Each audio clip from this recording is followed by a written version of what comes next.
ಬೆಳಗಾವಿ ಜಿಲ್ಲೆಯಾದ್ಯಂತ ಭಾರೀ ಮಳೆಯಾಗ್ತಿದೆ. ಬೈಲಹೊಂಗಲ ಸುತ್ತಮುತ್ತ ಹಲವು ಪ್ರದೇಶಗಳು ಜಲಾವೃತ ಆಗಿದೆ. ಬೈಲಹೊಂಗಲದ ಸುತ್ತಗಟ್ಟಿ ಗ್ರಾಮ ಪಂಚಾಯಿತಿಯಲ್ಲಿ ನೀರು ತುಂಬಿದೆ. ಈಗ ಗುಡಿಲು ಸಿಡಿಲು ಸಹಿತ ಭಾರೀ ಮಳೆಗೆ ಕುಂದಾ ನಗರಿ ಹೈರಾಣಾಗಿದೆ. ಭಾರೀ ಮಳೆಗೆ ಕೊಚ್ಚಿ ಹೋಗಿದೆ ಗ್ರಾಮ ಪಂಚಾಯಿತಿಯ ದಾಖಲೆ. ಬೈಲಹೊಂಗಲ ತಾಲೂಕಿನ ಸುತ್ತಗಟ್ಟಿ ಪಂಚಾಯತ್ ಕಚೇರಿನೇ ಜಲಾವೃತ ಆಗಿದೆ. ನಿರಂತರವಾಗಿ ಸುರಿದಂತ ಮಳೆಗೆ ಕೆರೆಯಂತಾಗಿದೆ ಈಗ ರಸ್ತೆಗಳು. ಬೆಳಗಾವಿ ಜಿಲ್ಲೆಯಾದ್ಯಂತ ಸುರಿದಂತ ಭಾರಿ ಮಳೆಗೆ ಅಲ್ಲಿನ ಗ್ರಾಮ ಪಂಚಾಯತಿನೇ ಜಲಾವೃತ ಆಗಿದೆ. ಅದು ಕೂಡ ಬೈಲಹೊಂಗಲದ ಸುತ್ತಮುತ್ತ ಹಲವು ಪ್ರದೇಶಗಳು ನೀರಿನಲ್ಲಿ ಮುಳುಗಡೆಯಾಗಿದೆ. ಇನ್ನು ಬೈಲಹೊಂಗಲದ ಸುತ್ತಗಟ್ಟಿ ಗ್ರಾಮ ಪಂಚಾಯತಿ ತುಂಬಾ ನೀರು ತುಂಬಿ ಜೊತೆಯಲ್ಲಿ ಗುಡುಗು ಸಿಡಿಲು ಸಹಿತ ಭಾರಿ ಮಳೆಗೆ ಅಲ್ಲಿನ ಜನಜೀವನ ಅಸ್ತವ್ಯಸ್ತ ಆಗಿದೆ. ದೃಶ್ಯದಲ್ಲಿ ಗಮನಿಸ್ತಾ ಇದ್ವಿ ಎಷ್ಟು ದೊಡ್ಡ ಪ್ರಮಾಣದಲ್ಲಿ ಮಳೆ ಬಂದಿದೆ ಅನ್ನೋದಾಗಿ. ಹಾಗಾಗಿ ಸತತವಾಗಿ ಸುರಿದಂಥ ಮಳೆಯಿಂದಾಗಿ ಬೆಳಗಾವಿ ಜಿಲ್ಲೆಯ ಜನ ತತ್ತರಿಸಿ ಹೋಗಿದ್ದಾರೆ. ಜನಜೀವನ ಅಸ್ತವ್ಯಸ್ತ ಆಗಿದೆ. ದೃಶ್ಯಾವಳಿಗಳಲ್ಲಿ ಗಮನಿಸ್ತಾ ಇದ್ದೀವಿ. ರಸ್ತೆಗಳು ಅದು ರಸ್ತೆನಾ ನದಿನಾ ಅಂತ ಗೊತ್ತಾಗ್ತಿಲ್ಲ, ಯಾಕಂದ್ರೆ ಅಷ್ಟು ದೊಡ್ಡ ಪ್ರಮಾಣದಲ್ಲಿ ಮಳೆಯಾಗಿದೆ.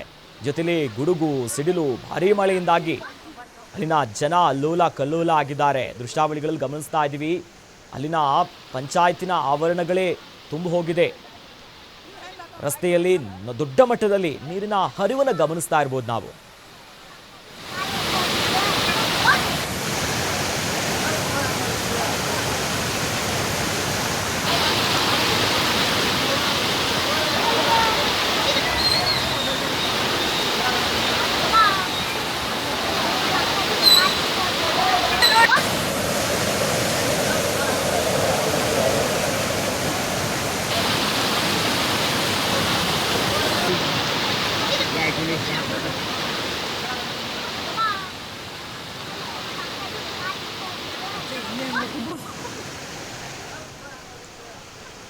ಬೆಳಗಾವಿಯಲ್ಲಿ ಭಾರಿ ಪ್ರಮಾಣದ ಮಳೆಯಾಗಿದೆ. ಇನ್ನು ಮಳೆಗೆ ಅಲ್ಲಿನ ಸುತ್ತಗಟ್ಟಿಯ ಗ್ರಾಮ ಪಂಚಾಯತ್ ಆವರಣದಲ್ಲಿ ದೊಡ್ಡ ಪ್ರಮಾಣದಲ್ಲಿ ನೀರು ನುಗ್ಗಿದೆ. ಹೀಗಾಗಿ ಗ್ರಾಮ ಪಂಚಾಯಿತಿಯ ಒಳಭಾಗದಿಂದಲೇ ನೀರು ಬರ್ತಾ ಇದೆ. ಹೀಗಾಗಿ ಪಂಚಾಯಿತಿಯಲ್ಲಿದ್ದಂತಹ ದಾಖಲೆಗಳು ಕೂಡ ದೃಶ್ಯಾವಳಿಗಳು ಗಮನಿಸ್ತಾ ಇದ್ವಿ.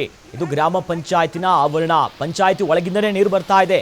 ಹೀಗಾಗಿ ಇಟ್ಟಿರುವಂತಹ ದಾಖಲೆಗಳು ಕೂಡ ನೀರಿನಲ್ಲಿ ಹೋಮ ಆದಂಥ ಪರಿಸ್ಥಿತಿ ನಿರ್ಮಾಣ ಆಗಿದೆ. ಸುತ್ತಮುತ್ತಲೂ ಕೂಡ ಬಿಗುವಿನ ವಾತಾವರಣ ನಿರ್ಮಾಣ ಆಗಿದೆ. ಯಾಕಂದ್ರೆ ಭಾರಿ ಪ್ರಮಾಣದಲ್ಲಿ ಮಳೆಯಾಗಿದೆ.